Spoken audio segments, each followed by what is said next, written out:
In the University District of Madison, a bus idles while the morning students and urban commuters climb aboard.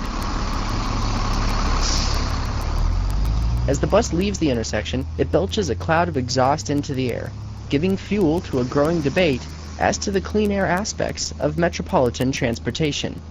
Environmental researchers say that air pollution across southeastern Wisconsin is behind unhealthy ozone levels.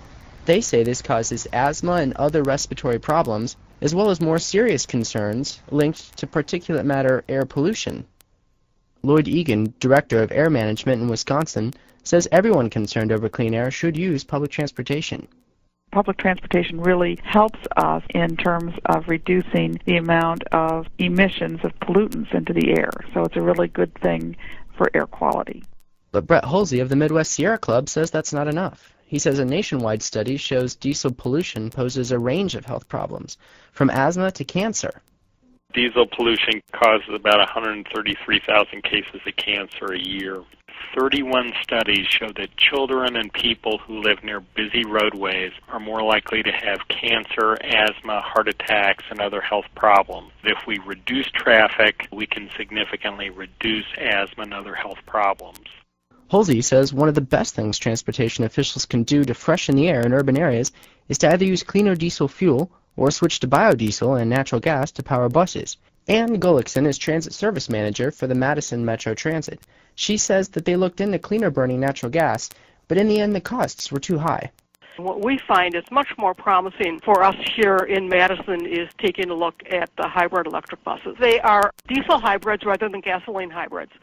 Gullickson says she hopes the new hybrid buses will hit the streets in 2007. It will be a significant increase in air quality since the system logs approximately 35 million miles a year. Joe Caruso, marketing director for Milwaukee County Transit, says they will soon move to using ultra-low sulfur diesel fuel. He says the move is because of the Southeast's ozone problem and that the ultra-low sulfur diesel will cut emissions and keep the system's fuel economy high. We want to continue to improve on our fuel economy because that is one of the largest purchases that we make. So for every penny we save in fuel purchases, we're looking at $40,000 to $50,000 in savings on the operation of the transit system. Currently, Milwaukee Transit uses around 420 diesel buses every day, and biodiesel has its backers as well. Lloyd Egan is the director of the state's Bureau of Air Management.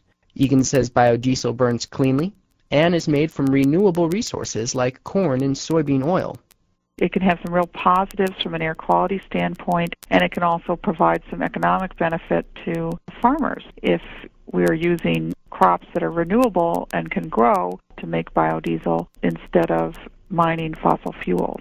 Some improvement projects are already underway. Jessica Lawant of Wisconsin Partners for Clean Air says the groups used a federal grant to retrofit 400 school buses. She says the retrofitted school buses are a lot cleaner. They get about a 20 to 50% reduction in particulate matter, hydrocarbons, and carbon monoxide. There are many options still left on the table for transportation officials and city planners. A recent survey by the Department of Transportation shows that people back proposals for more trains and community streetcars, a prospect also backed by the mayor of Madison. How soon these ideas will become reality is up to conjecture. Many of them were being used in Wisconsin as late as the 1950s. This is Eli Hillier, Wisconsin Public Radio.